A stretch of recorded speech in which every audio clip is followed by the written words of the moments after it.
আসসালামু আলাইকুম আন্টি। ওয়ালাইকুম আসসালাম। বসো। তো কি মনে করে আসলা? না আন্টি, বসবো না, ওই আপনার বেতনটা দিতে আসলাম আন্টি। বেতন দিতে আইসো? কিসের বেতন?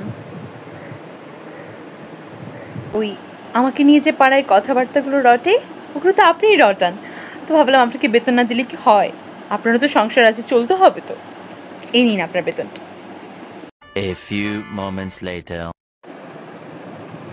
আমাকে কেমন করে অপমান করি কেন? সারা রাত বাইরত থাকে, রাত 12টা-1টা পর্যন্ত বাইরত থাকে,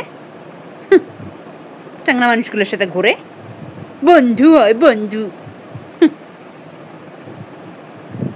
আমার মেয়ে লাখে একটা, আমার মেয়ের ধারের কাছেও কেউ আসতে পারবে না।